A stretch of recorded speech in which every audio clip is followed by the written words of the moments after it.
절 주목하세요. 교리와 성약 97편을 지난주에 공부하는데 기본 실력을 합니다. 절 보세요. 우리 치매 예방 활동 좀 합시다. 교리와 성약 97편 21절에 보면은 시온에 대해서 정의가 나와 있죠. 그래서 이 시온에 관한 정의가 우리가 갖고 있는 계시 중에 제일 잘 묘사되어 있는 분이 교리와 성약 97편 21절입니다. 그래서 해당되는 이 성구는 기억하시는 게 좋아요. 편과 절을. 시온에 관한 정의는 교리와 성약 몇 편 몇 절에 있다? 97편 21절이라고 기억해 주세요. 그래서 교리와 성약 97편 21절을 다시 보겠습니다. 됐습니까? 자, 교리와 성약 97편 21절을 다시 보죠. 이 지난주에 공부한 건데 잠시 들여다보고 넘어갑니다. 그 21절 보면 그러므로 진실로 이같이 주가 이르노니라고 되어 있죠. 시온은 기뻐하라부터 맨 끝줄 모든 악일이 애통하리라까지 한번 같이 읽어볼게요. 시작 한번 같이 읽어보는 겁니다. 자, 시작. 시온은 기뻐하라. 무릇 시온은 이것이니 마음이 청결한 자라. 그러므로 시온은 기뻐하라. 한편으로는 모든 악인이 애통하리라. 감사합니다. 거기 21절은 시온은 기뻐하라고 그랬죠? 시온이 기뻐하기 위한 몇 가지 요소를 지난주에 공부했는데 시온은 기뻐하라고 그랬습니다. 주님께서 시온을 기뻐하시게 되는 이유를 97편에 그 몇 가지 요소를 언급했습니다. 기억나시는 거 있나요? 네? 뭔가 배우긴 배운 거는 같은데, 그죠? 뭐 기억나는 거 없습니까? 호수신장은요. 뭐 기억나는 거 있어요? 겸손한데. 절 보세요. 절 보세요. 겸손하신 여러분들 절 보세요.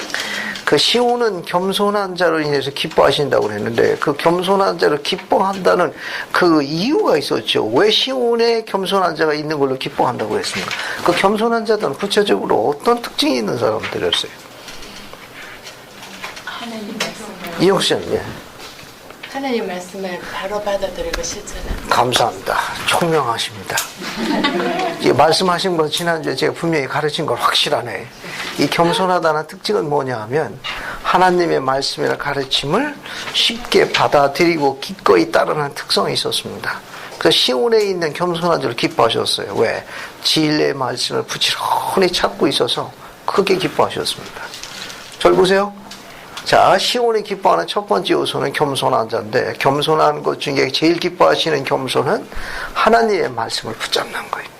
쉽게 받아들이고 그 가르침대로 기꺼이 생활하는 겁니다. 그때 주님께서 시온을 기뻐하신다고 그랬어요. 왜냐하면 그 시온이라는 정의가 지금 21절에 보면 뭐라고 정의되어 있죠? 자, 여러분 절 보세요. 밑에 없습니다. 절 보세요. 뭐 질문하면 자동적으로 밑으로 보시는데 뭐 특별한 거 없어요. 특별한 거. 자, 교리와 성약 97편 21절에 보면 시온의 정의를 어떻게 내리고 있죠? 마음이 청결한 자. 그러니까 시온이라는 건 상태도 되고 장소도 되고 두 가지 개념이 있다는 걸 나타내는 거예요. 97편 21절에 보면 시온의 정의에 대해서 뭐라고 이야기하고 있는 건 이게 상태도 되고, 알겠습니까? 장소도 될 수 있다는 거예요. 그러니까 마음이 청결한 상태도 뭐가 돼요? 시온이 되는 거예요. 마음이 청결한 자라고 했습니다. 상태를 이야기하는 거예요. 마음이 청결한 상태. 마음이 청결한 상태도 시온이 되고 마음이 청결한 자들이 그와 같은 자들이 모여 사는 것도 뭐가 돼요? 시온이 되는 거예요. 두 개가 다 되는 겁니다. 이렇게 두 개를 다 쓸 수 있어요. 그래서 마음이 청결한 자를 전능하신 분께서 기뻐하시고 또 그런 자들이 모여 사는 곳을 축복하시겠다고 했습니다. 그 첫 번째 요소 중에 하나는 겸손한 자예요. 그 겸손은 지난주에 공부한 대로 1절 맨 밑에 세 번째 줄 지난주에 언급한 겁니다. 거기 보면 97편 1절에 그들 가운데 많은 자가 진실로 겸손하며 지혜를 배우고 또 진리를 찾고자 부지런히 노력하고 있도다. 그죠? 또 2절에 약속하셨습니다. 내가 너희들에게 이르노니 그러한 자는 복이 있다. 어떤 자? 즉 겸손하며 지혜를 배우고자 진리를 찾고자 부지런히 노력하는 자는 복이 있나니 결국 그들이 어떻게 할 것이라? 그들이 그와 같은 것들은 뭐 할 거예요? 얻을 것이라 이렇게 나와 있습니다. 자, 우리는 여기서 잠시 모로나의 권고도 추적해 볼 수 있어요. 어딜 보시는가 하면은, 자, 제가 모로나의 권고를 하나 읽어볼게요. 모로나의. 됐습니까? 잘 보세요. 몰몬경의 제 두께를 잘 보시고 찾는 겁니다. 알겠어요? 이제 모로나에서 읽을 거예요. 두께를 잘 보시고 지금 있는 성구가 어디쯤에 있는지 모로나에서 있습니다. 알겠습니까? 자, 우선 들으십시오. 그래야 뭔가 두께를 보고 찾을 거 아닙니까? 자, 모로나가 이렇게 권고했습니다. 이는 보라, 어떤 이에게는 하나님의 영으로 말미암아 지혜의 말씀을 가르치게 하여 주시느니라. 또 다른 이에게는 같은 영으로 지혜의 말씀을 가르치게 하여 주시느니라 라고 영의 은사에 대해서 권고했어요. 근데 이거는 노력해야 됩니다. 모로나에서 몇 절에 있을까요? 힌트, 10장 안에 있습니다. 절은 10절 안에 있어요. 그래서 거반 다 찾은 거죠. 모로나에서 10장 찾았어요? 몇 절에 있습니까? 모로나에서 10장 찾았어요? 10절 안에 있어요. 10절 안에. 네? 막 지금 심장이 부들부들 떨립니까 지금? 마음이 급하시고. 몇 절에 나오죠? 9절 10절에 있습니다. 하수희 자매님 한번 반복해서 읽어보세요. 모로나에서 10장 9절 10절. 이는 보라, 어떤 이에게는 하나님의 영으로 말미암아 지혜의 말씀을 가르치게 하여 주시니라. 또 다른 이에게는 같은 영으로 지식의 말씀을 가르치게 하여 주시니라. 감사합니다. 이 지혜의 말씀과 지식의 말씀을 배우고 가르치는 은사는 노력해야 합니다. 지금 교리학생 97편 1절 2절과 같은 맥락이에요. 이걸 아무것도 안 하면 아무 일도 안 일어납니다. 이거 노력하고 공부하고 추구해야 돼요. 매일 추구해야 됩니다. 그래서 지혜의 말씀이나 지식의 말씀은 하나님의 영으로 주어지는 것들인데 매일 노력하셔야 됩니다. 그리고 그 지식을 배우는 것뿐만 아니라 가르치는 은사까지 주님께 간구해야 합니다. 그래야 주님께서 그런 영의 은사를 허락하시는 거예요. 주님께서 그것을 위해서 부지런히 애쓰며 노력하는 자를 기뻐하신다, 축복하신다. 그 다음에 또 두 번째 다른 요소가 뭐가 있었죠? 기뻐하시는 또 다른 요소. 지난주에 공부한 것 중에 또 이경수 자매님. 네, 교리를 배우는. 감사합니다. 교리를 배우는 거. 거기에 시온에 무엇이 만들어졌어요? 시온에 장로들의 학교가 지어졌죠. 거기 교사 이름이 누구였습니까? 팔리피프렛입니다. 그죠? 시온에 이런 교리를 공부하는 학교가 세워짐을 크게 기뻐하셨습니다. 잠깐 절 보세요. 절 보세요, 여러분. 이제 저 치매 예방 활동하는 거예요. 알겠습니까? 이 클래스 그래서 중요한 거예요. 자, 스펜서 W. 킴볼 회장님은 승용에 이르는 4가지 고리를 가르치셨어요. 승용에 가기 위해서는 고리가 4가지가 있는데 그 중에 첫 번째 고리가 뭐라고 그랬죠? 세미나리와 종교공원입니다.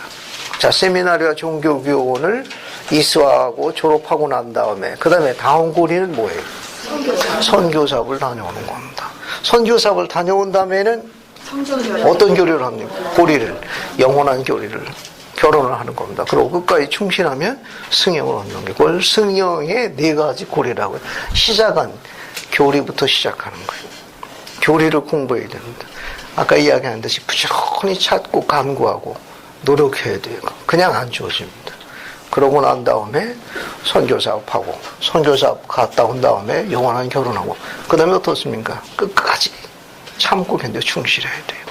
하나님께 충성하고 아내와 남편에게 충성하고 나라에 충성하고 그렇게 성령이 오르게 되는 겁니다. 그 다음에 또 하나가 더 있죠. 기뻐하시는 이유죠. 지금 두 가지를 공부했는데 하나가 더 있는데 그게 뭐죠? 왜? 성전입니다. 성전. 성전에 두 가지 중요한 기능이 있는 게 교리학생 97편 13절에 게시되어 있다고 그랬는데 성전은 어떤 기능을 갖고 있다고 그랬습니까? 하나는 감사드리는 97편 13절에 있어요. 성전의 역할이라고 조금은 더 낫겠죠. 두 가지가 있다고 합니다. 하나는 뭡니까? 감사드리는 장소예요. 감사드리는 장소. 또 다른 하나는 거기 보면 맨 13절 맨 마지막에 뭡니까? 가르침을 받는 장소. 가르침, 교훈.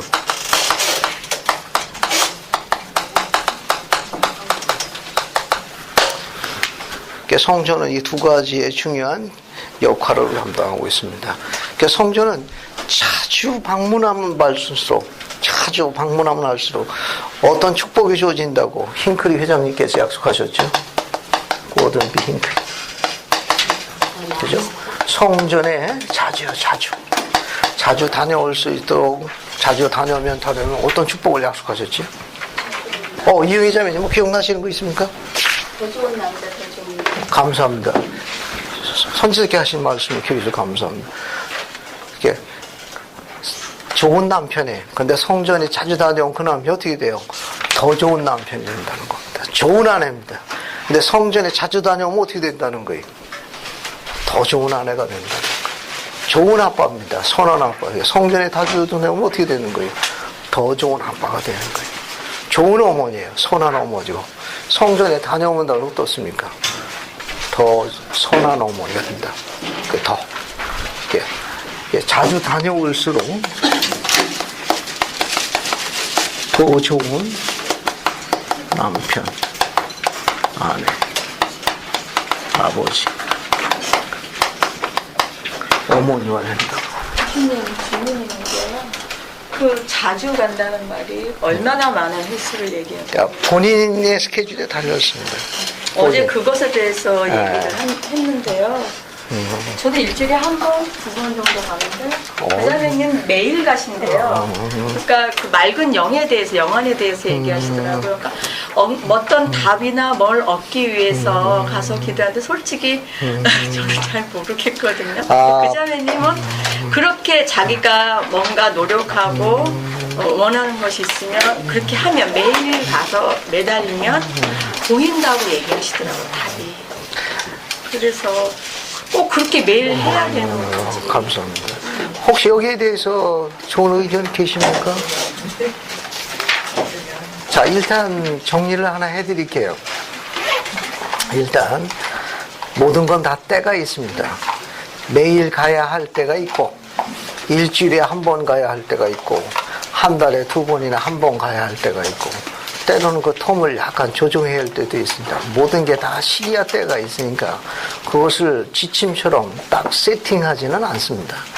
예를 들어가지고 지난번에도 잠시 설명을 드렸습니다만은 어린 자녀가 연년생을 둘 경우에는 그 자녀들의 안전과 복리에 관계되는 텀을 조정해야 합니다. 그런 경우는 약간 텀이 길어질 수가 있는데 그런 거 가지고 죄의식을 가질 필요성은 없어요. 그러나 이제 생활이 정착이 되고 여유가 있고 아니면 주변에 그런 일에 집중할 수 있는 때가 오게 되면 이제 매일 가야 할 때가 옵니다. 이제 그것을 세팅해가지고 꼭 언제 이렇게 가라고 요구하지는 않습니다. 또 그런 상황적 그런 모든 걸 고려해가지고 그건 이제 개인적인 문제이기 때문에 그런 걸 가지고 죄의식을 갖도록 하는 건 옳지 않습니다. 교회는 그렇게 가르치지 않기 때문에 여건과 형편이 허락되는 한 신앙적인 그런 강화로 해가지고 그냥 우리가 이야기하는 걸 자주 방문할 수 있기를 권고하고 있습니다. 그래서 최소한 한 달에 두 번 정도 가면은 회원으로서 적정하다고 이제 성전이나 이제 신권라주에서 이야기를 하고 있죠. 그러나 매주 가면 더 좋은 일이니까 그건 굳이 말리진 않습니다. 그러나 매일 가는 거에 대한 것은 그것은 개인적인 문제이기 때문에 그건 우리가 그 문제까지는 통제하지는 않습니다. 그러나 교회는 너무 과한 건 권하지 않습니다. 너무 지나친 건 교회에서 권하잖아요. 모든 건 우리가 갖고 있는 몰목령에 보게 되면은 베냐민 왕은 우리 힘에 붙이게 지나치게 달리거나 넘쳐서 하는 일은 바람직하지 않다고 권고하셨습니다. 모든 여건이 다 이게 적정한 선에서 지혜로워야 돼요. 그러니까 그런 부분은 여러분의 지혜스럽게 해야 되고, 또 어떤 분이 하고 있는 걸 그걸 기준으로 해가지고 무리하도록 교회에서 요구하는 적은 없습니다. 그러니까 제가 드리고 싶은 얘기는 다 때가 있다는 거. 매일 가야 할 때가 올 때도 있고, 일주일에 한 번 가야 할 때도 있고, 한 달에 한 번, 두 번 가야 할 때도 있고, 그 텀이 또 기저할 때 모든 때는 주변상에 달려있는데, 킹크리장이 말씀대로 모든 여건을 잘 들여다보시고 좀 더 자주 갈 수 있도록 그런 마음을 항상 갖고 있는 게 중요합니다. 그러니까 꼭 의식에 참여해서 횟수가 중요한 거라기보다는 성전에 가야 되겠다고 결심하고 준비하는 과정부터 축복 원인이 시작된 거예요. 그러니까 누가 몇 번을 갔느냐, 그 수가 중요한 것보다는 단 한 번을 가더라도 좀 더 그런 부분에 집중해가지고 할 경우엔 그 준비하는 과정부터 축복이에요. 베드나 장로님은 이런 가르침을 남겼습니다. 지난주에 마마준 유인물에 잠시 그 답을 제가 적어놨는데, 지난주 유인물 혹시 갖고 계십니까? 지난주 유인물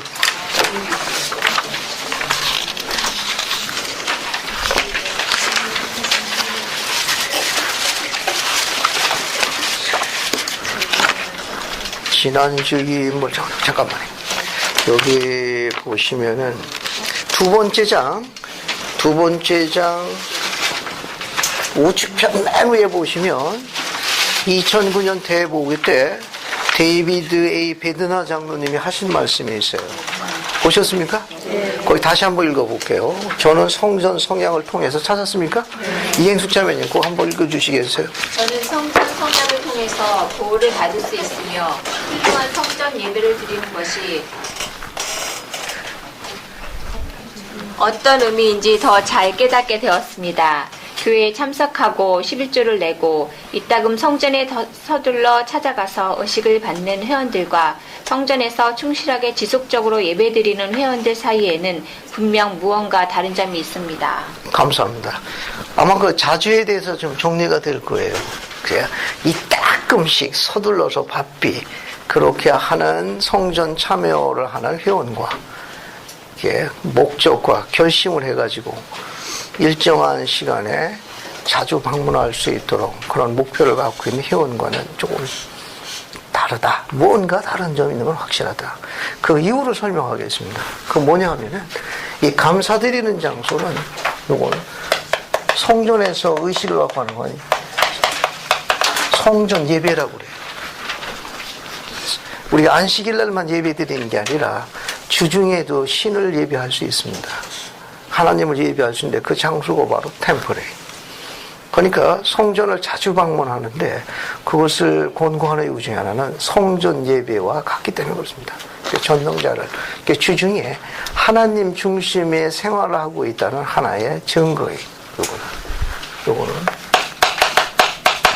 주중에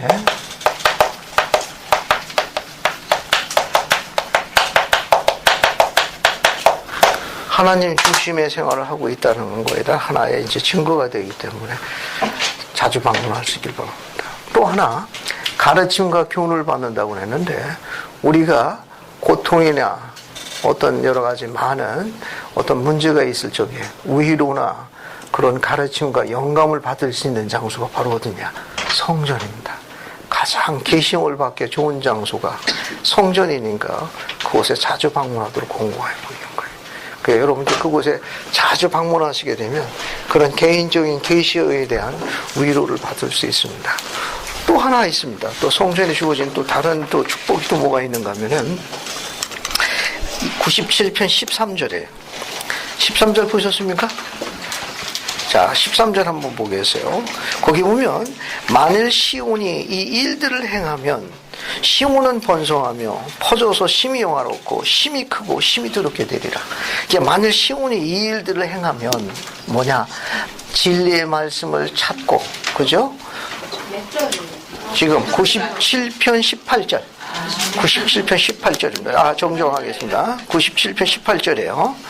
이제 보라, 만일 시온이 이 일들을 행하면, 이 일들이니까 즉 하나님의 말씀을 부지런히 찾고 그것을 배우고 가르치고, 그리고 또 그와 같은 주님의 학교에서 그런 걸 배우고 또 익히고, 그리고 성전에 자주 방문하고, 또 너희들이 이렇게 생활하면, 그렇게 행하면 시온은 번성하며 퍼져서 심히 영화롭고 심히 크고 심히 두렵게 될 것이다.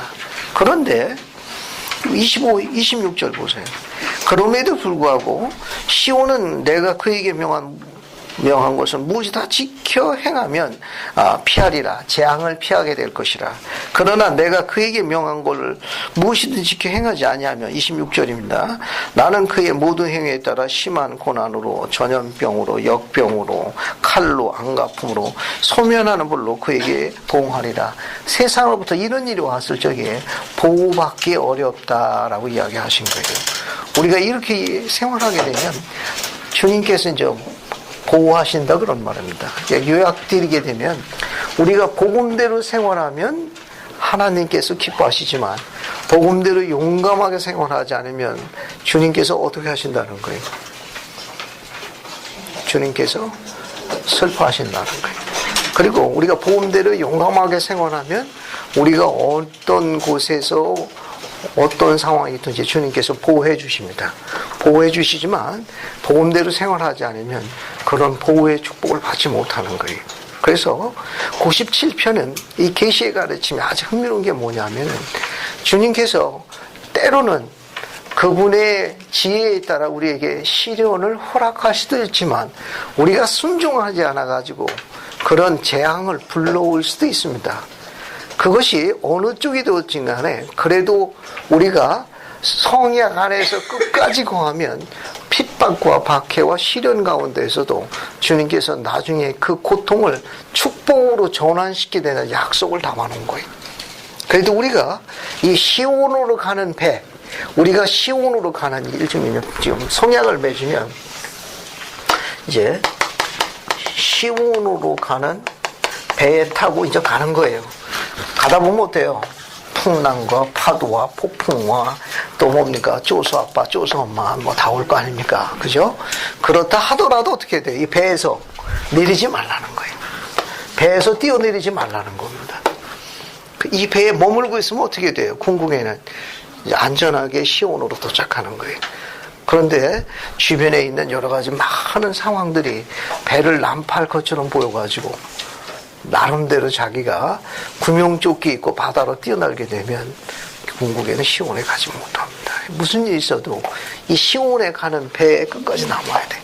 즉 교회 밖으로 떨어져 나가는 행위를 보통 배도라고 그러는데 그 길로 나가고 나면 무슨 일이 있어도 이 배 안에 머물러야 합니다. 그러면 궁극에는 이제 시온으로 가는 거예요. 오늘 배우는 이제 98편은 이 한 편에 주님이 그런 약속을 담겨 놓으셨습니다. 더 쉽게 설명해가지고, 환난으로 인해서 주어져 있는 역경에서 주어지는 그런 모든 것들이 잘 참고 견디면 주님께서 축복으로 우리들에게 유익으로 다 전환해 주신다는 약속을 담아놓은 것이 98편이에요. 그래서 98편은 대단히 우리에게 위로를 주는 그런 과정입니다. 한번 오늘 유인물 자료를 한번 읽어볼게요. 98-1 유인물 앞에 소개 부분을 보세요. 그러면 98편을 훨씬 더 빨리 이해할 수 있습니다. 봤습니까? 그거 한번 읽어볼게요. 이은숙 자매님 그거 한번 보세요. 1833넘부터 몽땅 다 읽어. 1833년 8월에 98편이 개신되었을 때 성도들은 미주리 주에 있는 폭도들이 부당한 박해를 그때는 겪고 있었다. 주님의 백성들은 화평케 하는 사람들이었으며 그들이 갖고 있는 메시지는 평화의 메시지였다. 그러나 우리가 평화롭게 살 수 있는 능력은 법에 의해 자유를 갖고 있느냐 하는 것에 달려있다. 때로 우리의 자유는 위협당하고 있으며 우리는 국가와 가정과 가족과 하나님께서 주신 선택의지의 권리를 지켜야 할 필요가 있다. 전쟁 시에 우리가 자신을 지켜야 할 필요가 있을 때 주님께서는 그러한 행동에 관한 율법을 우리에게 주셨다. 감사합니다.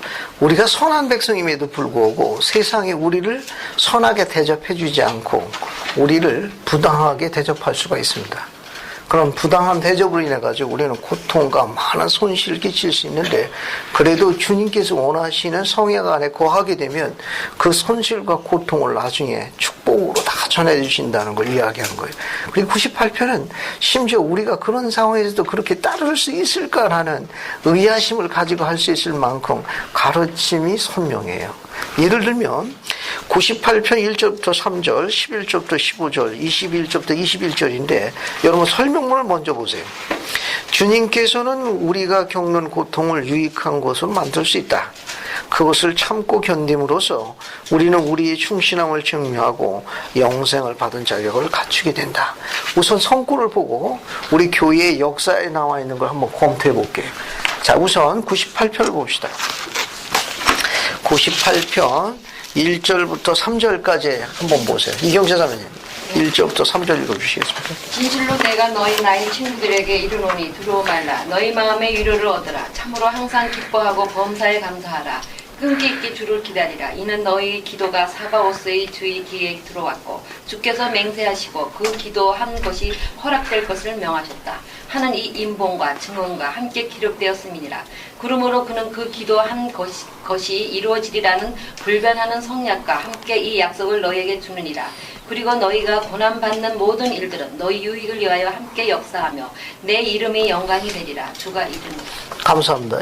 교례서의 98편은 서문에 보시게 되면 봤습니까?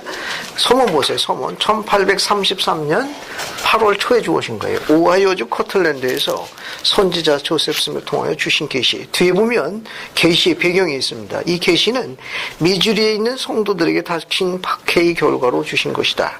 육체적으로 고통을 당하고 또한 재산을 잃은 미주리에 있는 성도가 보복하고 복사하는 마음에 생기는 건 자연스러운 내용이다.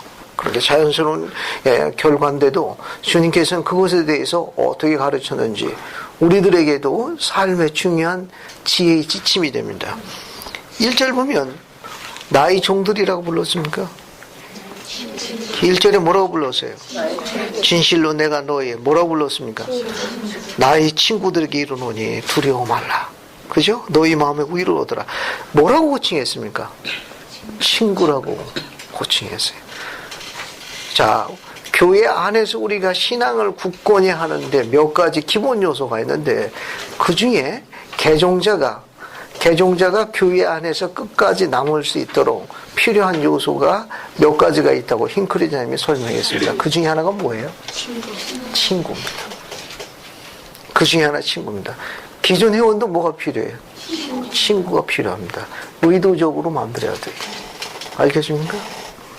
우리가 갖고 있는 경전의 기도에 사울이라는 사람이 있어요. 나중에 개심해서 이름이 뭘로 바뀌었습니까? 바울로 바뀌었죠.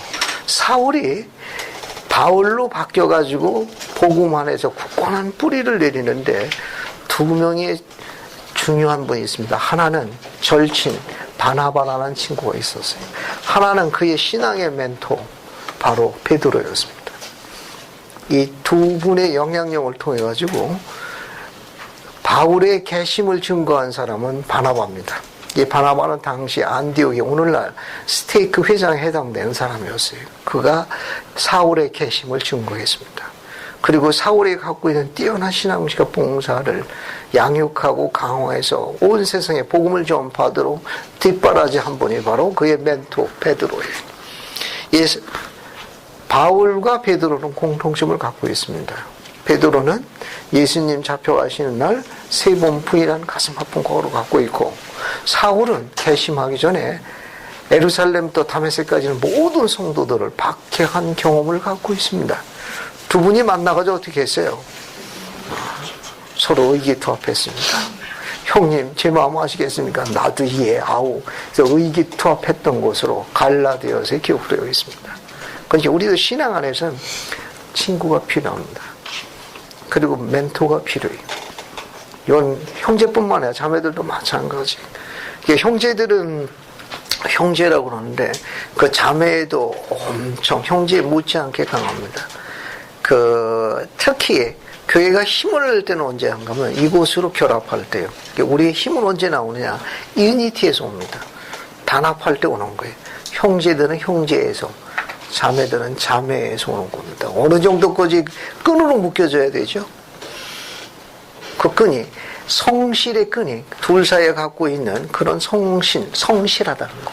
그 끈이 죽음보다 강하도록 묶여야 한다고 조셉이 가르쳤습니다. 또 계시도 그렇게 돼 있고. 쉽지는 않지만 불가능한 건 아니에요. 복음은 그렇게 끈이 그렇게 강합니다.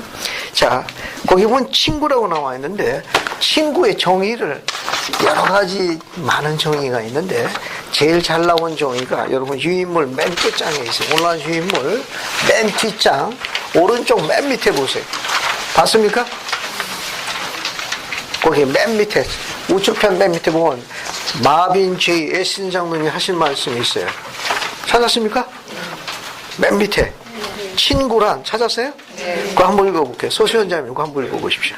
친구란 즉각적인 결과에 개의치 않고 우리에게 가장 좋은 것을 제언하고 제공해주는 사람입니다. 감사합니다. 이 친구의 정의 중에 가장 아름다운 정의로 알려져 있어요.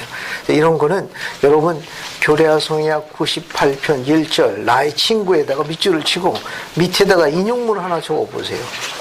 알겠습니까? 이거 한번 적어보십시오. 마빈지 에시턴 해가지고 집에 가서 적느냐? 그걸 우리가 희망 소유자값이라고 그래요. 복청전 때까지 못 적으니까 지금 적어보세요. 여러분 자신의 경전을 읽고만 적으시면 됩니다. 그래서 98편 1절 친구에다가 밑줄을 치고 친구란 즉각적인 결과에 개의치 않고 우리에게 가장 좋은 곳을 제언하고 제공해주는 사람입니다.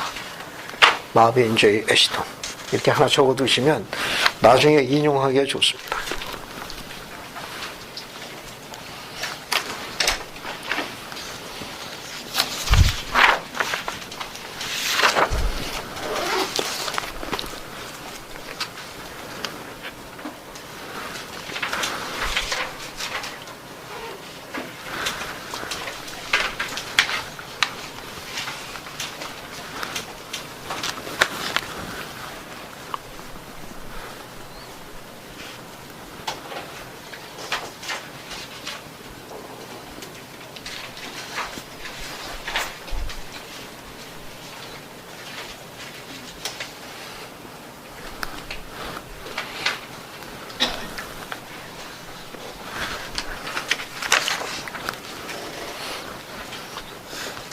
자, 적으셨으면 거기 98편 1절에 보면 나의 친구들아 라고 되어 있죠.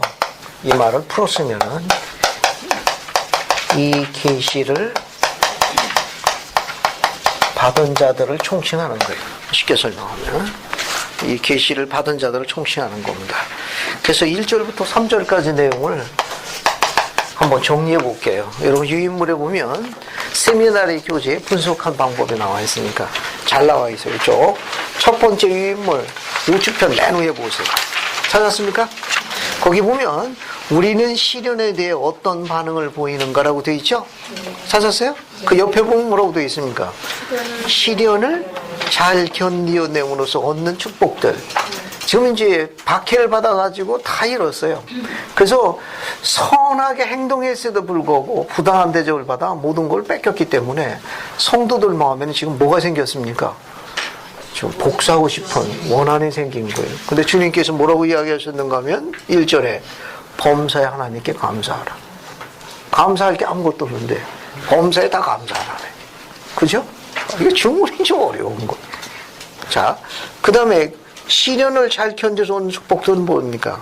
너희들이 그래도 보복하지 말고 내 계명대로 성약대로 생활하면 하나님께서는 너희들의 기도를 들어주실 것이다가 2절에 나와 있어요. 그 다음에 역경 중에 뭐라고 그랬습니까? 인내하라고 그랬습니다. 그러면 뭘 약속하셨어요? 3절에 고난은 뭘로 바뀐다? 유익으로 바뀌게 될 것이다. 또 주님의 모든 계명과 공고에 순종하오라. 11절과 22절에 있습니다. 그걸 잘 견뎌내면 12절에 뭘 약속하셨어요? 하나님은 조금씩 뭘 주시겠다는 거예요? 지식을 주시겠다는 겁니다. 영감을 주시겠다고 그랬어요. 그 다음에 14절에 누굴 두려워하지 말라? 원수를 두려워하지 말라는 거예요. 그러면 뭘 약속하셨습니까? 13절에 주님의 사불에 목숨을 바치는 자는 영생을 약속받는다. 이거 얘기했더니 순교까지 할 각오에 대해서 준비해야 되겠다. 오늘날은 이거 요구하지 않습니다. 여러분은 저도 마찬가지지만 좋은 시기에 태어났어요. 교회 초기에는 때로는 순교를 요구할 수도 있었습니다. 그러다 힝크리 회장이 뭐라고 계시는가 하면 때가 찬 경륜의 시대에 오늘날 이 시대는 순교를 요구하는 시기가 아니라 승리하는 시기고 우리 성도들이 번성하고 잘 살아 그리고 세상의 적들을 이기는 시기에 와 있다고 약속하셨습니다. 그리고 앞으로 우리의 대를 이어가지고 우리 대한 하나님의 병사들이 우리들의 혈통을 따라 신권의 축복으로 이 지상에 오게 될 거라고 약속하셨어요. 이보다 아름다운 시기 없었기 때문에 수많은 고대 선지자들이 이 시기에 함께하기를 노비를 많이 했다고 이야기하더라고요. 우리는 축복받은 나라. 우리는 맞아 죽거나 손해보는 자들이 아니고 승리하는 시기에 있다고 이야기를 했습니다. 아, 그래? 지금 26도로 해놨는데도. 자, 그러면 또 다시 맨 마지막 거 보세요. 거기 손구분에 성약을 지키는 일에 기꺼이 목숨을 바친다. 14절에 되어 있죠? 자, 그런 것을 잘 견디면 얻는 축복이 뭐냐? 22절에 약속되어 있습니다. 하나님께서는 의로운 자들로부터 분노를 걷어갈 것이며 악마는 그들에게 힘을 갖지 못할 것이다. 다스리는 권세를 못 가질 것이다. 이것이 1절부터 3절의 내용입니다. 그래서 하나씩 보세요. 이제 정리를 해볼게요. 98편 1절 거기 보세요. 진실로 내가 나의 친구들에게 이르노니 이 계시를 받은 자들에게 이르노니 지금 박해로 인해 가지고 엄청난 고통과 그 안에서 어려움을 겪고 있는 자들입니다. 그래서 지금 원하는가 보복과 이것이 막 뒤섞여 있는 헝클어진 상태예요. 내 친구들아, 너희들은 내 친구다. 친구가 어려움에 있을 적에 당연히 돕는 게 아니냐. 내가 너희들을 지킬 것이라는 걸 암시하고 있어요. 이거는 두려워 말라. 너희 마음에 우유를 얻으라. 그 뒤에 뭐라고 했는가 하면 그 역경 가운데에서도 항상 뭐하고 기뻐하고 그 다음에 범사에 감사하라고 그랬어요. 이 기뻐하고 감사할 게 찾기가 어려운 상황인데도 기뻐하고 감사하라고 했습니다. 주문이 좀 어렵죠. 기뻐하고 감사할 만한 게 찾기가 어려워. 집도 뭐고 다 뺏기고 지금 엉망진창이다. 그 쫓겨나게 생긴 겁니다. 원래 당시 그 미주리에 있는 교회 지도자들이 철수해서 나갈 수 있는 시간을 달라고 그랬어요. 그런데 그 폭도들은 그 시간을 15분도 안 줬습니다. 그 자리에서 박해하기 시작했어요. 그러니까 모든 걸 다 잃어했습니다. 그러니까 이제 성도들이 거기서 이제 원하는가 복수의 감정이 이제 극도에 차오르게 됐습니다. 세미나 시간에 네. 지금 이 마지막 사실 폭도들에 대한 얘기하는데 그렇다면 그 폭도들이 그냥 우리 성도들한테 그냥 무조건 보복하기 위해서 한 건지 어쩐지 나쁜 놈이라고 이렇게 표현했대요. 그래서 너 때문에 나쁜 놈이라는 표현을 계속 들어야 되는지 폭도가 무조건 나쁜지 아니면 그들도 뭔가 위협이 왔기 때문에 폭도로서 우리 성도들을 뭐 학해했는지 그런 어떤 원인 제공이 있나요? 지난주에 그 잠시 설명을 드렸는지 모르겠는데 주님께서는 이들이 있는 곳이 미주리지 인디펜던스가 시온에 거하게 되는 주님의 중심지예요. 그곳에 성전을 쓰게 되면 주님의 왕국이 건설되기 때문에 악은 그 지역에 성도들이 그 사업이 땡기는 걸 원하지 않았습니다. 그래서 악은 거기서 강한 저항을 했어요. 그러니까 하나님께 가까이 나가면 나갈수록 악도 강하게 저항하는데 이들은 몰몬들이 그러한 하나님의 자녀로서 시온의 중심지에 왕국을 건설하면 자신들의 왕국이 제거되기 때문에 폭도들로 하여금 소위 당시에는 이제 몰몬하려 그러니까 몰몬들을 근절시켜서 그 악이 그렇게 방해하기 시작했습니다. 그래서 성도들은 그런 배경과 가르침을 이해하기가 쉽지 않았어요. 선하게 살고 거기서 선한 시민으로서도 있었음에도 불구하고 연고 없이 이 일이 주어지기 시작했습니다. 지나칠 정도였어요. 법으로도 보호받지 못했습니다. 거기는 법으로 정해져 있는 정보 관리자들도 합세해가지고 몰몬들을 근절시켜버린 거예요. 그래서 그런 상황인데도 불구하고 주님께서는 위로 바친 게 법으로부터 그들이 선택한 정부 측으로부터 이런 보호받지 못하는 이 상황에서 주신 계시는 우리들에게 다른 시각을 갖게 합니다. 여기 보면은 항상 기뻐하고 범사에 감사하라고 그랬거든요. 우리는 지금 역사적으로 공부하고 있지만 막상 우리가 이 상태에 있게 되면은 이 주문이 너무너무 어려운 주문입니다. 역설적으로 설명해가지고 기뻐할 만한 이유가 없고 감사할 만한 것이 아무것도 없는 그런 극한 상황이더라도 용감하게 지치지 않고 영적으로 생활하는 거, 복음 가운데 활기차게 생활하는 게 가장 영적이라는 역설적인 내용도 포함되어 있습니다. 근데 주변이 다 아는 거예요. 몰몬들이 어떤 상황인지 다 압니다. 그래도 주님께서 원하시는 것은 활기차게 용감하게 복음 가운데 용맹정진할 걸 요구하셨어요. 다 안다는 겁니다. 친구 상황을 내가 다 안다는 거예요. 그래서 내가 때려주고 싶고 그들을 맴매해주고 싶지만 주님은 더 높은 걸 요구하셨어요. 주님께서는 더 깊은 원리를 갖고 계셨는데 성약 안에서 끝까지 거하게 되면 그 시기는 주님이 정하신다는 거예요. 그러면 지금 너희들이 뺏기고 위로받지 못한 세상으로부터 버림받은 이 극한 상황에 대한 고통과 어려움을 다 보상해 주시겠다는 거예요. 조금 이따 설명드릴게요. 그러지 하나도 기뻐하고 감사할 만한 없는 극한 상황에도 불구하고 성약 안에서 용감무쌍하게 활기차게 생활 안 하는 거예요. 다 한다는 겁니다. 우리도 마찬가지예요. 오늘날도 우리 상황을 그분도 하시고 우리 주변도 다 안다는 거예요. 그래도 용기를 잃지 않고 용감하게 생활하는 게 가장 영적이라는 그런 가르침도 포함되어 있어요.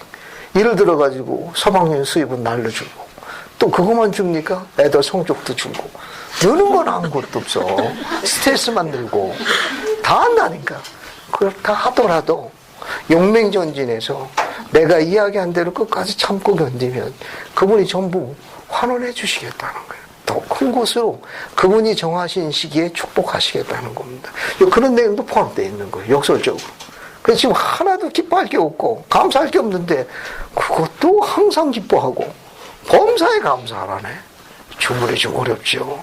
아니 뭘 좀 조금씩 줘가면서 하시면 우리가 이해를 하지. 그래도 그거라도 좀 만지작하면서 위를 얻는데 지금 세상 편으로 얄짤 없는 겁니다. 그래도 주문은 기뻐하고 항상 감사하라. 기뻐하고 범사에 감사하는 겁니다. 뒤에 보면 끈기 있게 뭐라고 그랬습니까? 주를 기다리는 겁니다. 주를 기다리는 이유를 2절에 설명했어요. 이는 너희 기도가 사바오스의 귀에 들어왔고, 사바오스 뜻이 뭐죠? 거기 사바오스.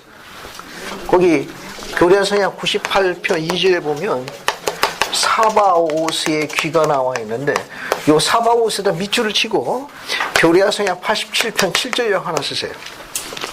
교련성약 87편 7절에 하나 써봅시다. 적었어요?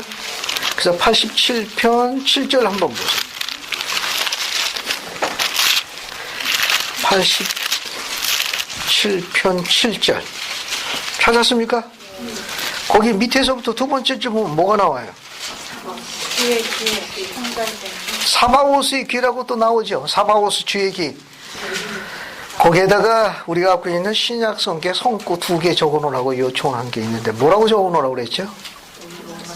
로마서 9장 29절, 야고보서 5장 4절 하나 적어보세요. 거기다가 거기 여기 7절 옆에다가 로마서 9장 29절, 야고보서 5장 4절.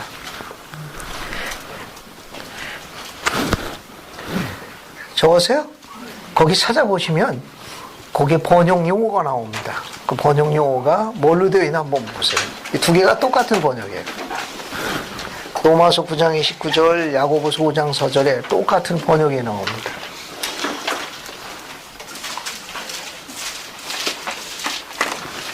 거기 용어가 하나 나올 거예요. 우리말 번역을 한번 보십시오.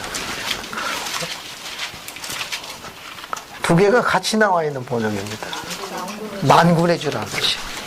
사바오스의 여기 주의 귀, 이게 사바오스의 주라고 되어 있는데 여기 보면은 만군의 주라는 뜻이. 그렇게 이해하시면 되겠습니다. 자, 다시 교리하성약 98편 2절로 보세요.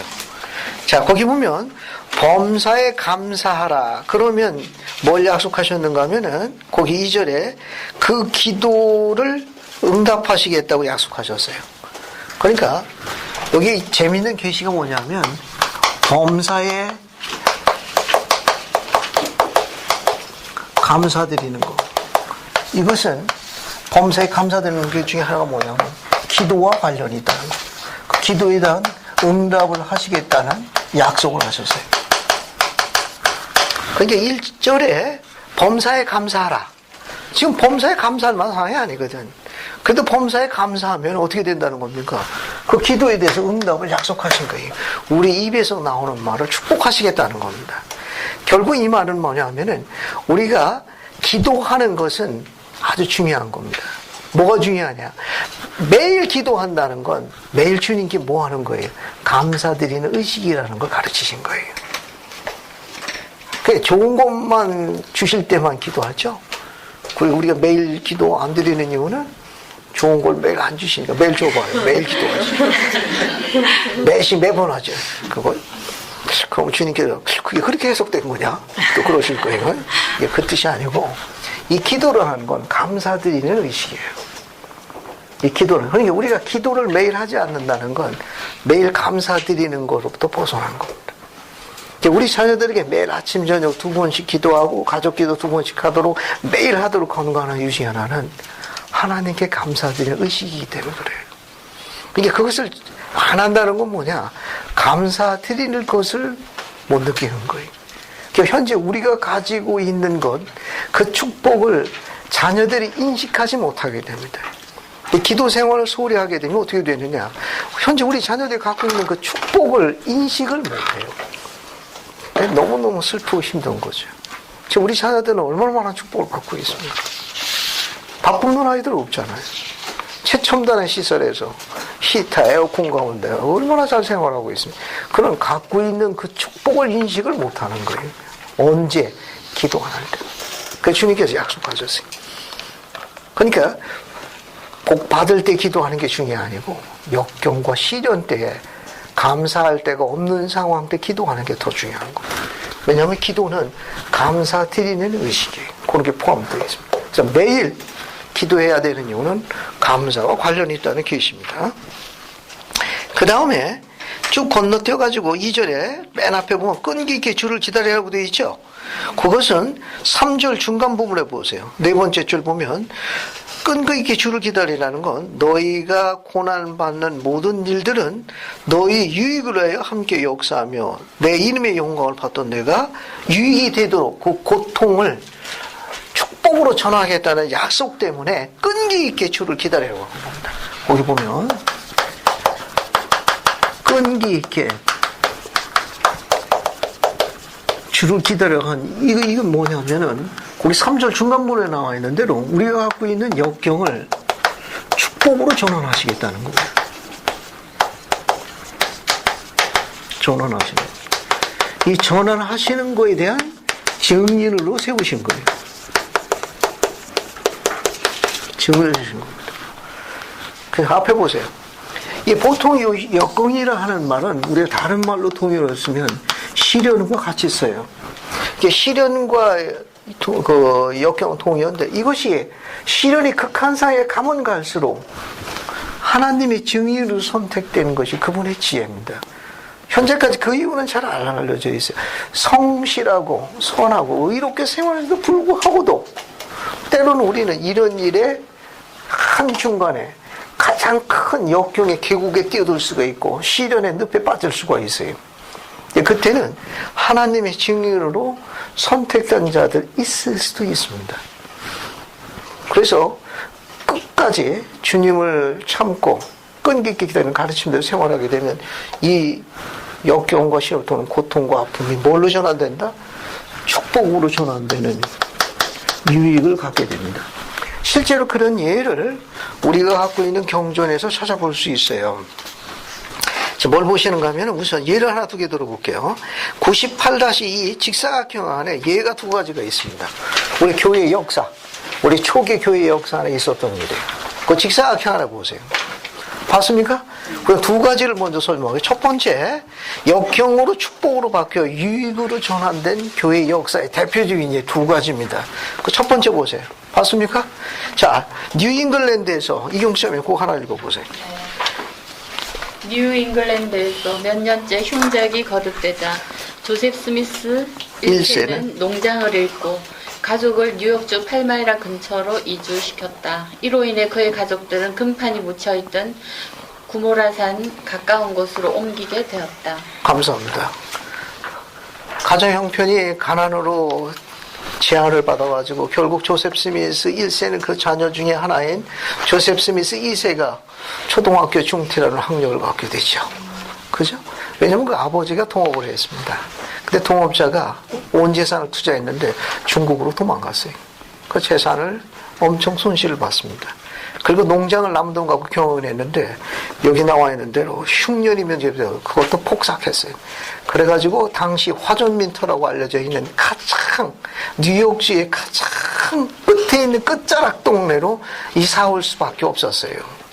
그런데 이 장소가 바로 모로나이가 방문하고 아버지와 아들이 방문한 성수는 바로 그곳입니다. 아이러니하죠. 그냥 그냥 삶이 바닥을 쳤으니까 이 가족들이 가장 단합하며 영적으로 똘똘 뭉친 시기라고 그럽니다. 참 아이러니한 겁니다. 가장 힘들고 세상적으로 우리를 받지 못할 적에 그냥 가족이 하나로 똘똘 뭉쳐서 영으로 뭉친 가장 아름다운 시기라고 그러네요. 이때 이 가족에게 바로 아버지와 아들이 방문한 팔마나 숲속에 거기서 15분 거리도 안 돼요. 바로 그곳으로 갔고 여기서 한 40분 정도만 가면 고모라고 언덕입니다. 금판이 묻혀 있는 장소에 주님께서 인도하신 것이 당시 그들은 우연이라고 생각했지만 우연이 아닌 전능자의 손길입니다. 토마스 몬스 회사님이 이렇게 가르쳤어요. 원데이 어느 날 우리 주변에서 일어나는 일이 by accident 우연처럼 보이지만 가이딩 핸드, 보이지 않는 손길, 주님의 손길이 임하게 되는 우연이 아닌 필연적인 일이 있다고 그랬습니다. 그 당시는 우연이죠. 하지만 시간이 흐르게 되면 결코 우연이 아닌 필연적인 일이라는 걸 깨닫게 될 날이 온다고 가르치셨습니다. 조셉 스미스는 그냥 너무너무 어려움을 많이 겪었어요. 그래서 그 살림을 줄여가지고 가장 오직 사람들이 거의 살지 않고 사람들의 발길이 닿지 않은 가장 끝자락 동네로 이사 갔습니다. 거기에서 어머니 두시 맥스는 자녀들에게 성경을 가르쳤습니다. 거기도 세미나리가 시작된 거예요. 영적으로 가장 뭉친 그 시기에 아버지와 아들이 방문했습니다. 그리고 모로나이가 방문했어요.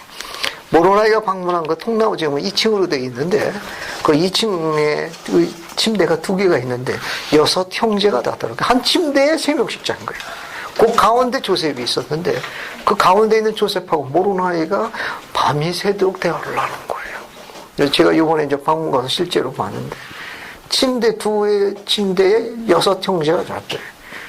한 침대에 3명씩 잔 거예요. 그 모로나이가 방문하고 세상적인 궁핍한 것이 우리로밖에 합당하지 않는 시기지만 이 가족은 너무 큰 축복을 받았어요. 재밌죠? 이건 그러니까 역경이 꼭 나쁜 것만은 아니에요.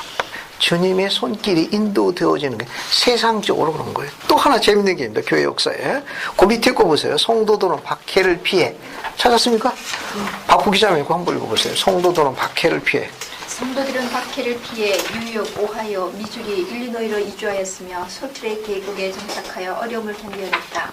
오래지 않아 미국은 역사상 가장 처참한 전쟁의 하나인 남북전쟁을 겪었다. 브리검령은 이렇게 말했다.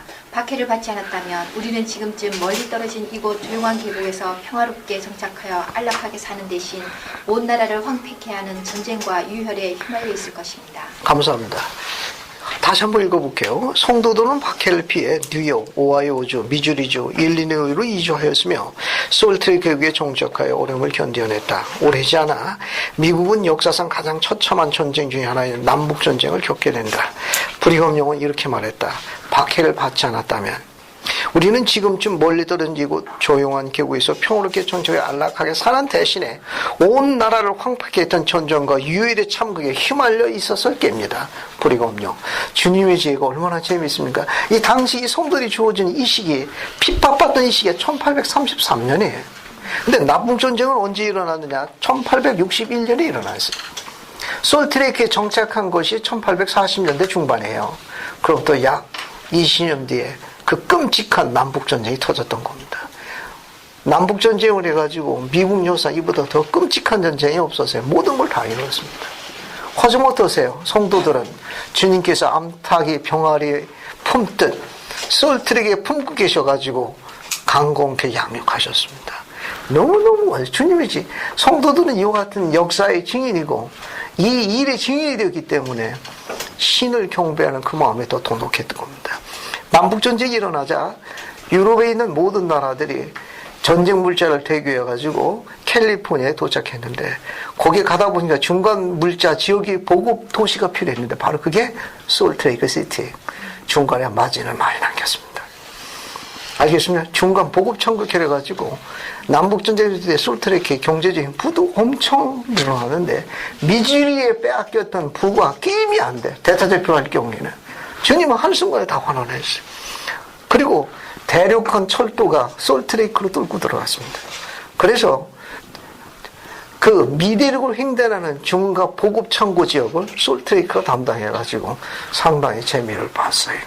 주님의 지혜는 참으로 운명하신 겁니다.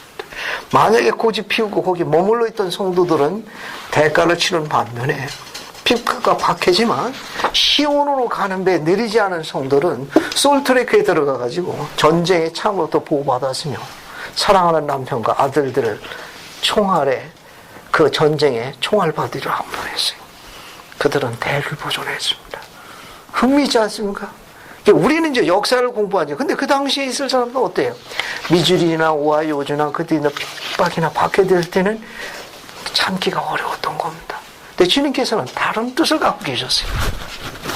다른 뜻. 그래서 그 살기 좋은 동부에서 끔찍한 그 황량한 광야 쪽으로 보내신 겁니다. 그로부터 세월이 얼마 되지 않아가지고 이 끔찍한 전쟁이 터졌습니다. 그 안에서 주님께서는 당신의 의로운 백성들, 그 시험에 합격한 자녀들의, 그 의로운 성도들의 자녀들의 대를 보존하셨습니다. 그래서 오늘날 그것이 이제 전 세계 하나님의 왕국의 기초를 하고 독특한 뜻이 포함되어 있습니다. 그래서 옆에 보게 되면 또 다른 인용문이 있습니다. 세미나리 교재에서 발췌했는데 내용이 다 좋은 내용이에요. 자, 거기 봅시다. 거기 보시게 되면 자, 리아오나에서 이제 발췌한 내용이 있습니다. 거기 한번 보세요. 우리에게 딛고 설 수 있도록 시련과 성취할 수 있도록 책임과 근육을 단련시킬 수 있도록 일과 우리의 영혼을 시험하도록 슬픔을 주시는 것은 지혜가 아닙니까? 우리에게 자신의 힘을 시험하기 위해 유혹이, 인내를 배우기 위해 질병이, 불멸의 존재가 되고 영광스럽게 되기 위해 죽음이 주어지지 않습니까? 자, 밑에 있는 거 보세요. 올슨 F. 휘트니 장로는 이렇게 기록하고 있습니다. 우리가 어떠한 고통을 당하거나 시련을 겪는다 할지라도 그로 인해 우리의 삶이 결코 낭비되는 것은 아닙니다. 그것은 우리를 일깨워주어 우리의 인품을 도야하고 마음을 순화시키며 우리의 영혼을 키워주고 더욱 큰 사랑을 지니게 하며 참으로 하나님의 자녀라 불리우기에 합당하게 해줍니다. 우리는 이미 태어나기 전에 지상에 온다는 것은 육신이 있고 경험을 하는 것, 곧 기쁨과 슬픔, 고통과 위안, 편안함과 공경, 건강과 병약함, 성공과 좌절을 경험하는 걸 의미하는 걸 알고 있었습니다. 우리는 이 모든 것이 일어날 수 있는 사태를 즐거운 마음으로 쓴 것이나 탄 것들을 열렬히 받아들였습니다. 우리는 이 지상에 내려와 우리에게 주어진 인생을 그대로 기꺼운 마음으로 받아들였습니다. 우리는 그것이 하루든 1년이든 지상에 올 수 있는 기회를 어떻게 받아들였습니까? 진지하게 받아갔다. 우리 이미 거기서 오리엔테이션을 받고 온 사람들이 그걸 통해 가지고 우리가 발전한다는 걸 이미 알고 있었습니다.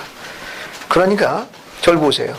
우리가 지상에 와서 행복의 기초는 필멸의 몸, 육신을 갖는 겁니다. 육신을 갖고 있다는 건 얼마든지 항상 기뻐하고 감사하며 행복할 수 있는 근원이 되는 거예요. 아시겠습니까? 이거 생물학적으로 보면 몇 푼 안 된다고 그러더라고. 이거 환산하게 되면 이거 뭐 계산한 거 보니까 상당히 값이 얼마 안 나가더고 막. 그죠? 그렇다고 여러분 이거 떼어줄 겁니까? 그렇게 못 하잖아요. 내 육신이 존재함으로써 행복의 존재의 근원이 시작되는 거니까 바꿀 수 있습니다. 우리는 그 오리엔테이션을 바꾸는 사람들이. 물론 우리 주변에 지금 이야기한 것처럼 항상 기뻐하고 범사에 감사할 말이 제한받는 건 사실이에요. 그렇다 하더라도 우리가 이 육신을 가지고 왔을 적에 오리엔테이션을 다 받은 거예요. 그 모든 곳에 행복의 첫 고리가 될 수 있다는 걸 오리엔테이션을 바꾼 겁니다. 이 가르침에서 우리가 적용할 수 있는 건 뭐냐면 우리가 그 영원한 행복의 고리의 첫 고리 선두주자가 되는 거예요. 때로는 우리 부모가 그렇게 못해줄 수도 있어요. 우리 조상이 못해줄 수도 있고 물론 그거를 해준 조상과 역할을 갖고 있으면 훨씬 더 좋지만 꼭 그런 것만은 안 해요. 그러면 미국에 다 태어나게 서울도 이렇게 다 태어나야 복받게 그런 건 아니거든. 주님은 모든 것을 지혜를 담아가지고 그분의 계획에 따라 운영하십니다. 그러면 우리가 가지고 있는 육신의 지상에 와가지고 그러면 그 행복과 구원의 계획에 새로운 가족의 선두주자, 선복, 첫 조상이 되는 일이. 그래서 내 아내와 내 남편과 내 자녀에게 이 행복한 고리 열쇠 첫 선두주자로 용맹정진하는 거예요. 그래서 내 아비와 어미와 조상의 선주볼적에 어째 저런 불고리 우리 후손일 거라고 그분들을 축복할 수 있는 삶을 시작하시는 거예요. 주님은 그걸 염두에 두시고 이 계시를 주신 거예요. 우리는 삶을 바꿀 수 있습니다. 우리는 그것을 변화시켜가지고 그 첫 조상의 이 위대한 축복의 열쇠가 되느냐 안 되느냐를 지금 주님께서 단련하고 계시는 거예요. 우리는 그런 큰 축복의 기회를 갖고 있으니까 복음을 공부하고 진리를 찾는 걸 왜 기뻐하는지 또 그런 학교에 여러분 신앙을 행사하는 걸 그분이 왜 기뻐하는지 또 의식과 성약이 있는 성전에 자주 방문하는 걸 왜 기뻐하는지 왜 이 영원한 고리에 첫 열쇠를 지닌 첫 조상으로 우리를 선택하셨기 때문에 그렇습니다. 그래서 아주 굉장히 중요한 거예요. 뒤에 보면 같은 맥락에서 계속 볼 수 있습니다. 자, 16절 하나 보세요. 16절 해나네. 그 뒤로 넘어가셔가지고, 나머지 쭉 보시는데, 10절 보세요, 10절. 9절, 10절 보세요, 9절, 10절. 거기 9절, 10절 보면은, 당시 정부 지도자들이 의로운 하나님의 선한 백성들, 우리 성도들을 보호하지 못했어요. 그래서 계시록 뭘 가르쳐줬는가 하면 그럼에도 불구하고 악인이 통치할 때 백성들의 통화, 이때 악은 의롭지 못한 정직하지 못한 정부의 공직자들을 지칭하는 거예요. 그러니까 정직하지 않은 정부 지도자들을 백성들이 선택할 때에는 누가 고통을 받습니까? 거기 계시록 뭐라고 되어 있어요? 우리가 선택하는 그 정부 공직자들을 정직하고 선한 사람들로 뽑지 않으면 누가 고통을 받아요? 백성들이 애통하는 거예요. 거기 백성들이 애통합니다. 이게 붕괴되는 거고 우리가 갖고 있는 정부의 기초가 무너져가지고 무정부 상태가 되어가지고 백성들이 뽑아지 못하는 거예요. 그걸 이야기한 겁니다. 그 10절 그래서 어떤 사람들을 부지런히 찾아갖고 세워야 되느냐 설명이 나와 있죠. 뭐라고 나와 있습니까? 정직한 사람과 현명한 사람을 부지런히 찾아가지고 그들을 정부 지도자로 세워야 돼요. 거기 조건이 뭐예요? 정직해야 합니다. 또 현명한 사람을 우리가 부지런히 찾고 그들을 세워야 합니다. 그 다음에 너희는 선한 사람과 현명한 사람을 뭐 해야 되는 겁니까? 지지해야 돼요. 우리의 의무입니다. 시민의 의무예요. 정직한 사람과 현명한 사람을 찾아가지고 정부의 공직자로 내세우고 또 그들 가운데 선한 사람과 현명한 사람을 지지해야 합니다. 만일 그렇지 않냐고 무엇이든 이에 미치지 못하면 뭐에서 나느니라? 악에서 나기 때문에 시민들이 백성들이 법으로부터 보호받지 못합니다. 고통을 받게 되어 있습니다. 이 계시는 정부의 공직자에 대한 가르침을 나타나 있으니까 우리가 정직하고 현명한 자를 찾고 그리고 정직하고 선한 사람들을 그 자리에서 보존해서 백성을 지킬 수 있도록 하는 것이 우리의 의미다. 이게 벗어나게 되면 백성들이 고통을 받고 이 모든 것들은 다 사악함으로 연결된다. 지적하신 겁니다. 그래서 11절부터 13절까지 한번 읽어볼게요. 이 내용은 계시의 말씀으로서 우리 성도들은 그런 상황에서 어떻게 생활해야 되느냐 가르치신 가르침입니다. 장소영 자매님 11, 12, 13절 한번 읽어보세요. 그리고 내가 너희에게 한 가지 계명을 주노니 너희는 모든 악을 버리고 모든 선을 붙들며 하나님의 입으로 나오는 모든 말씀으로 살지어다. 이는 그가 충실한 자에게 말씀의 말씀을 교훈에 교훈을 더하여 줄 것이니요. 또 이로써 내가 너희를 시험하고 또 너희를 입증할 것이니라. 그리고 누구든지 내 이름을 위하여 나의 대업에 자기 목숨을 버리는 자는 그것을 다시 찾으리니 곧 영원한 생명이니라. 감사합니다. 그래서 11절만 알아보세요. 거기 보면 그래서 내가 너에게 한 가지 계명을 주는데 너희는 모든 악을 버리고 모든 선을 붙들며 하나님의 입으로 나오는 모든 말씀으로 살지어다. 그가 충실한 자에게 말씀의 말씀을 교훈에 교훈을 더하여 줄 것이요.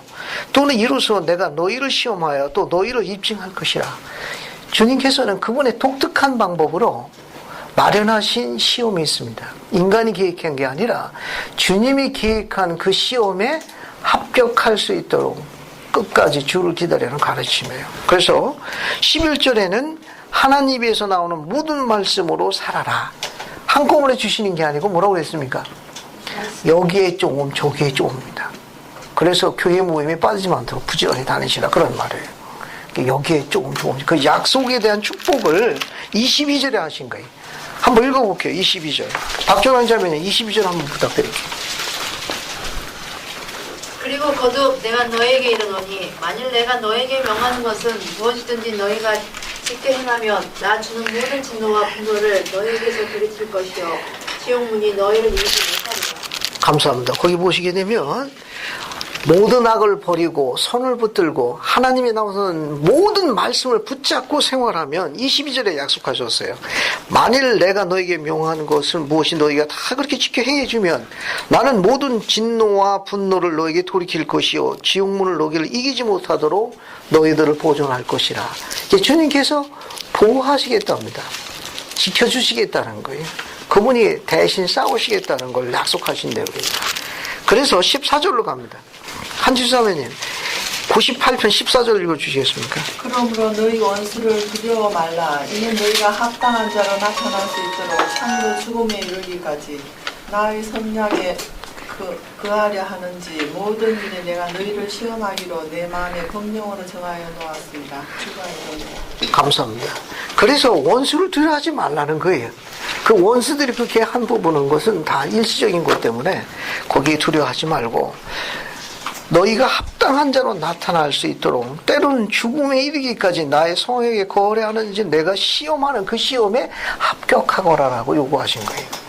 그 시험에 합격하면 그 약속은 뭐냐? 22절에 있는 약속을 성취하게 하도록 도와주시겠다. 이제 그렇게 이야기하신 겁니다. 이 내용은. 자, 그 다음에 어딜 보시는가 하면은요.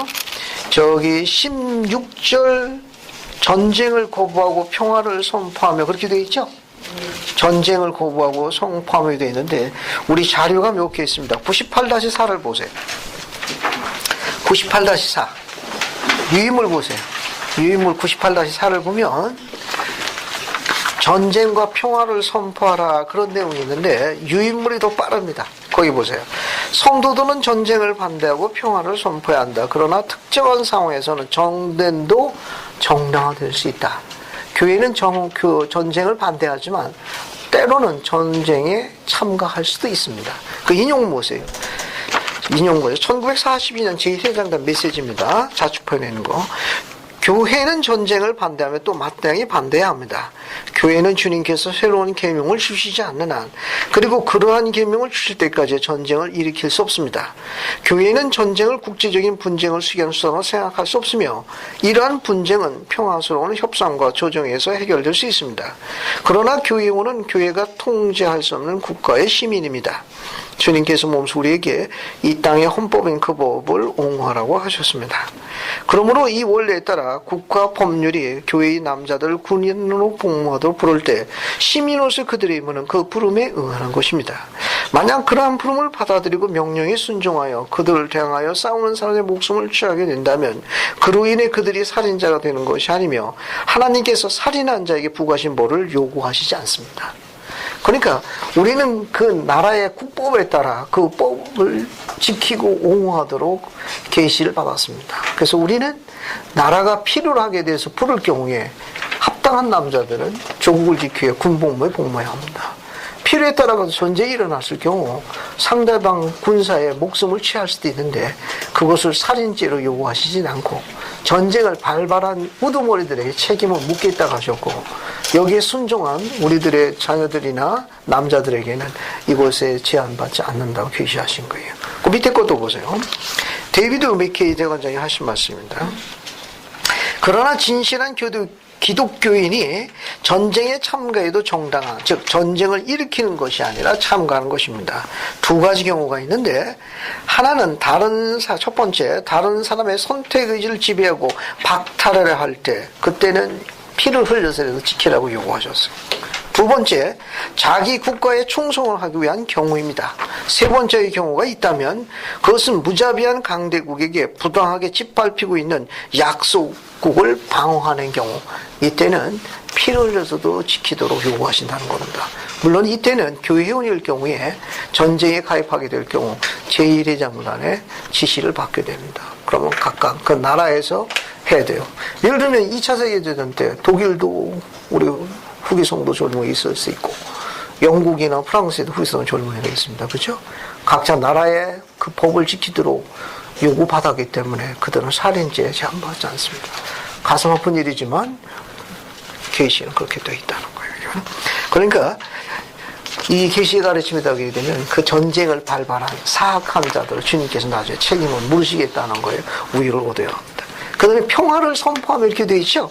이 중간본 인용문 보세요. 중간본 인용문. 봤습니까? 자, 거기 보시면 세계 평화를 촉진시키기 위해 한 사람이 할 수 있는 일은 어떤 일이 있습니까? 대답은 간단합니다. 하나님의 계명을 지키고 그분의 자녀를 위해 봉사하는 겁니다. 이게 우리가 훌륭한 성도가 되는 것이 진정한 의미의 애국자라는 거예요. 그러니까 세상은 알아주지 않지만 주님께서 요구하신 대로 복음대로 생활하며 성약을 굳게 지치며 끝까지 잘 참고 생활하는 건 주님께서 이 땅을 축복하신 뭐가 되는 거예요? 중요한 원리가 됩니다. 혹시 이 성과하고 관련 있는 구약의 예가 있을까요? 아무도 알아주지 않는데 이렇게 의롭게 사는 성도들이 있을 적에 주님께서 그 지역을 축복해 주시는 실제적인 예가 있습니다. 구약에. 물론 다른 분에도 많이 있는데 구약에 하는 예를 하나 들어보죠. 뭐 기억 떠오시는 거 없습니까? 에녹 시대에도 있고, 그죠? 에녹 시대에도 그 의로운 성도들은 보호받았죠. 또 다른 예는 없습니까? 에녹의 지도력에 따라가지고 성도들이 의롭게 생활해가지고 그 지역의 모든 악으로부터 폭력으로부터 보호받았습니다. 얼만큼 의로운 생활을 했는지 그 백성들이 다 어떻게 됐습니까? 하늘로 스카웃 됐죠. 그죠? 자, 또 다른 예는 없나요? 잘 기억이 아브라함의 중보기도 기억합니까? 그 조카 롯이 어디서 살았죠? 소돔과 고모라 땅에 들어갔습니다. 주님께서 멸망의 천사를 보냈죠. 엎어버리려고 그랬습니다. 천사들이 가는데 아브라함이 여호와 앞에 나가지고 뭐라고 그랬습니까? 오 하나님, 여호와 하나님, 세상의 이방인들이 우리 하나님을 뭐라고 그럽니다. 뭐라고 그러는데 우리 하나님이 공의롭지 않다고 그럽니다. 어째서? 어찌하여 의인을 악인과 같이 공멸하게 벌하시는 건 의롭지 못하다고 시비를 겁니다. 그럼 어떻게 하면 좋으냐? 그래서 아브라함이 요구하죠. 만약에 그곳에 의인 처음에 몇 명이 있으면 50명을 찾을 수 있으면 어떻게 하시겠습니까? 뭘 약속하셨어요? 네, 용서하마. 나중에 그 몇 명까지 깎아내립니까? 10명까지 깎아내리시오. 왕창 깎아. 만약에 그 지역에 의인 10명만 찾으면 어떻게 하십니까? 여기에서 약속했습니다. 네, 그 10명을 해서 온 지경을 다 용서하리라. 10명 찾았나요? 10명을 못 찾아왔습니다. 그래서 어떻게 했습니까? 소돔과 고모라 땅에 엎어졌죠. 그죠? 그 10명만 있어도 그 성이 보존됐을 거예요. 그러면 역으로 우리도 적용할 수 있습니다. 그죠? 네가 거하고 있는 쪽에서 의인 10명만 적어내면 내가 살고 있는 이 땅을 내가 다 용서할 것이고 보존할 것이다. 이름 적어내라 하면 자, 지금부터 한번 해볼까요? 우리 집에 의인 10명 1번부터 2번에서 10명 한번 적어보세요. 얼굴이 별로 밝아 보이지 않네. 어찌된 겁니까?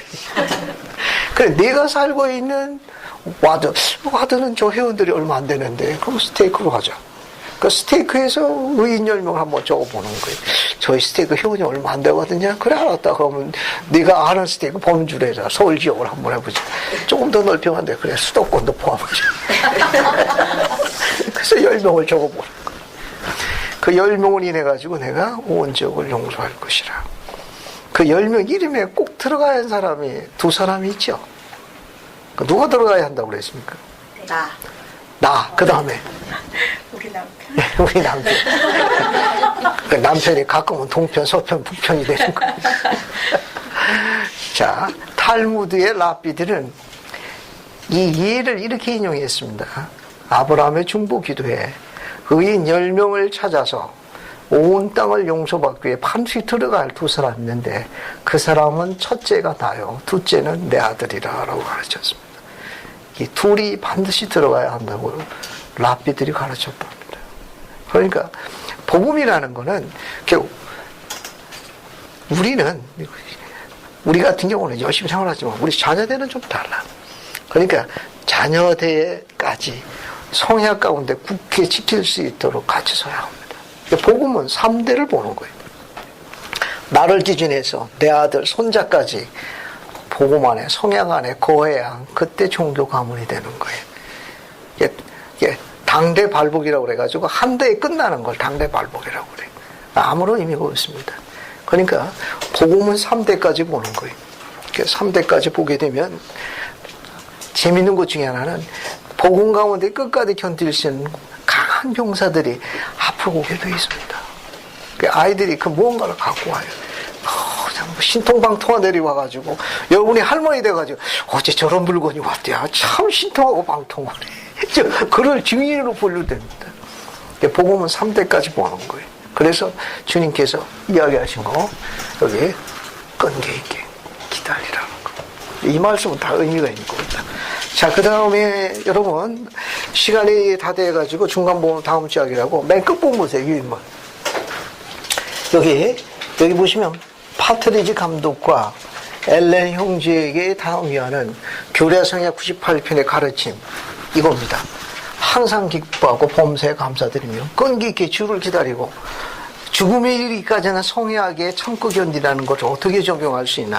이 직사각형 안에 있는 거 한번 읽어보겠습니다. 봤습니까? 한번 읽어볼게요. 송민영 자매. 이 내용이 약간 긴데 한번 다 읽어봐요. 전부. 폭도들은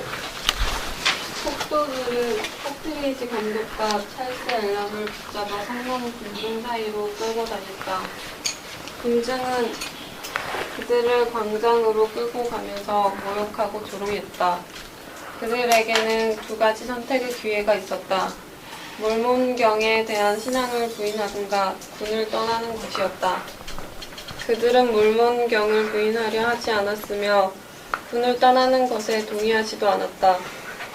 말할 기회를 얻은 파트리지 감독은 성도들은 세상의 모든 세대에서 박해를 받아야 했으며 그는 이전 세대의 성도들이 그랬던 것처럼 그리스도를 위해 기꺼이 박해를 당할 것이며 그는 누구의 감정을 상하게 할 만한 아무 일도 하지 않았으며 만일 그들이 학대한다면 그것은 무죄한 자에게 피해를 입히는 일이 될 것이라고 했다. 그의 목소리는 다음과 같이 외치는 군중의 함성 때문에 들리지 않았다. 너를 구해달라고 너희 하나님께 부르짖어 보아라. 그들은 파트리지와 앨런 두 형제의 옷을 벗기고 온몸에 석회, 조개 껍질 또는 살을 녹이는 산이 섞인 타르치를 한 뒤 많은 깃털을 뒤집어 씌웠다. 그러나 그들이 이 잔인한 모욕과 학대를 체념과 온유함으로 참아냈기 때문에 군중은 잠잠해지기 시작했으며 그들이 보는 앞에서 놀라는 듯 했다. 형제들은 조용히 그곳에서 벗어날 수 있었다. 감사합니다.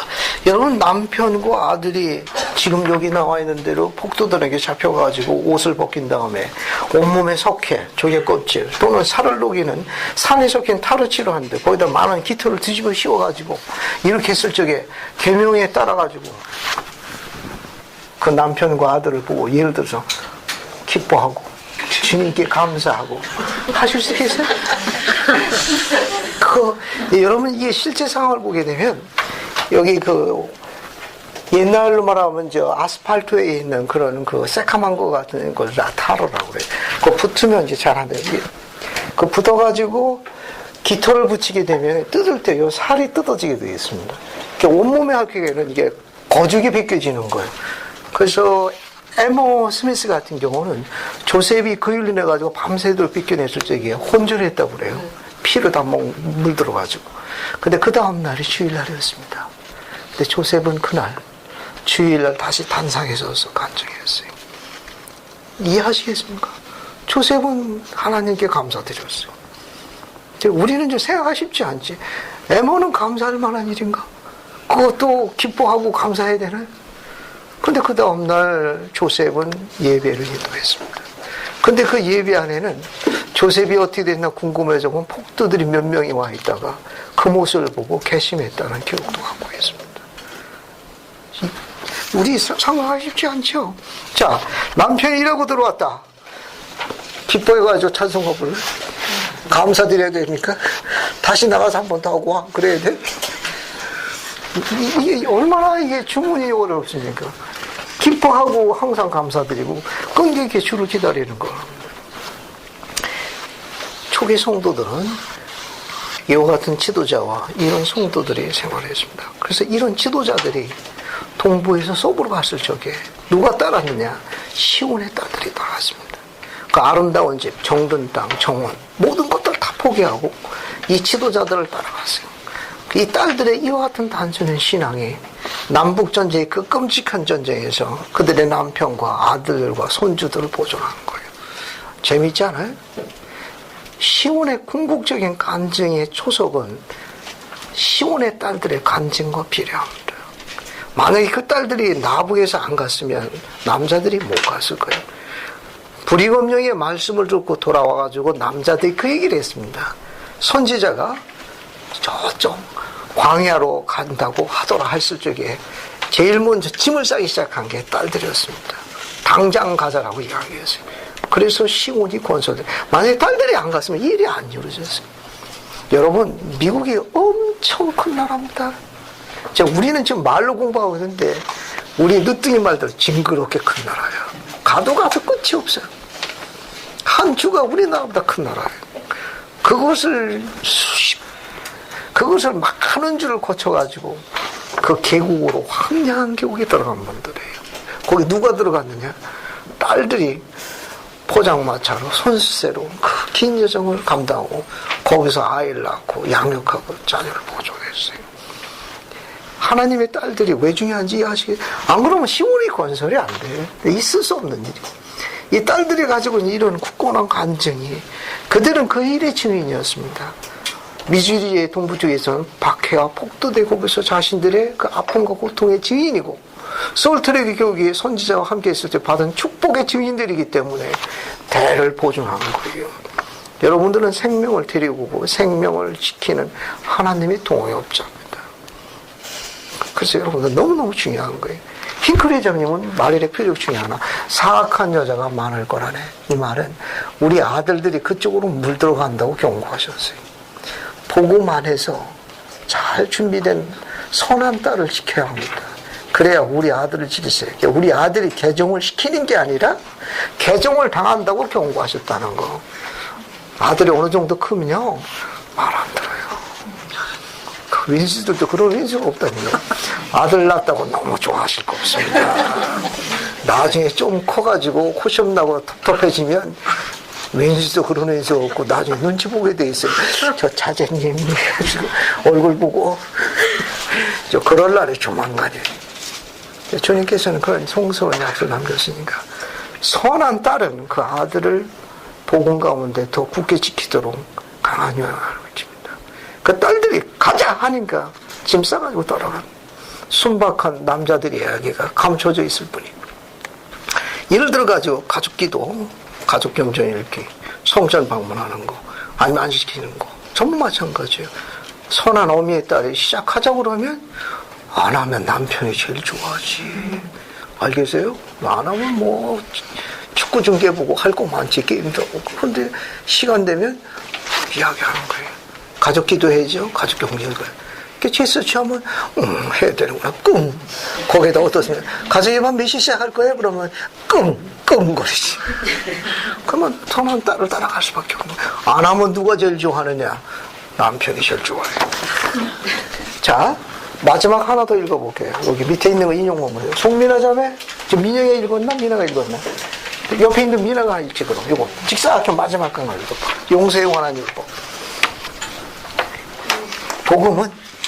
복음은 만일 우리가 마음속으로 어떤 사람에 대한 원한을 품고 있다면 그것을 몰아내야 한다고 가르치고 있다. 이 복음은 우리가 모든 사람, 심지어는 원수에게까지 선을 행하라고 가르치며, 그렇게 함으로써 마음에 햇빛이 가득한 사람만이 도달할 수 있는 행복한 상태에 도달하라고 가르치고 있다. 감사합니다. 한 번 더 읽어볼게요. 복음은 만약 우리가 마음속으로 어떤 사람에게 대한 원한을 품고 있다면 그것을 뭐 해야 된다고? 몰아내야 한다고 가르치고 있다. 이 복음은 우리가 모든 사람, 심지어 원수에게까지 선을 행하라고 가르치며, 그렇게 함으로써 마음에 햇빛이 가득한 사람만이 도달할 수 있는 행복한 상태, 마음이 청결한 자가 시오리라는 가르침의 그 독특한 경험을 누려보라는 겁니다. 미주리에 있는 성도의 주신 계시는 오늘 우리의 주신이 똑같습니다. 정말 초기 성도들이 이 율법에 순종하는 게 얼마나 어려웠겠습니까? 그러나 그들은 그것을 몰아내면서 마음에 햇빛이 가득한 자에게 주어지는 이 행복한 상태를 만끽한 거예요. 세상에서 제일 에너지를 제일 많이 소비해서 피곤하게 하는 게 뭔지 아십니까? 세상에서 우리가 가지고 있는 이 내 에너지 중 가장 극도로 피곤하게 해서 그 에너지를 소모해서 우리를 너무 힘들게 하는 거, 그게 어떤 일인 줄 아세요?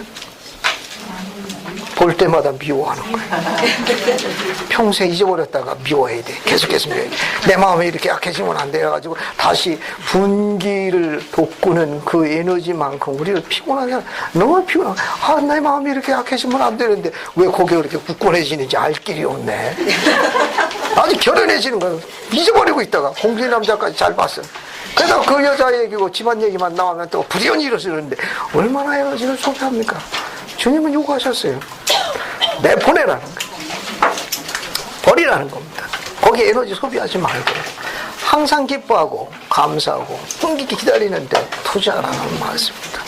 나머지 뒷부분의 율법은 99, 100편은 다음 주에 공부하니까 100편까지 읽어갖고 오시고, 혹시 오늘 배운 것 중에 궁금한 것이 있으면 끝난 다음에 질문해도 되겠습니다. 예수 그리스도 합니다. 아멘.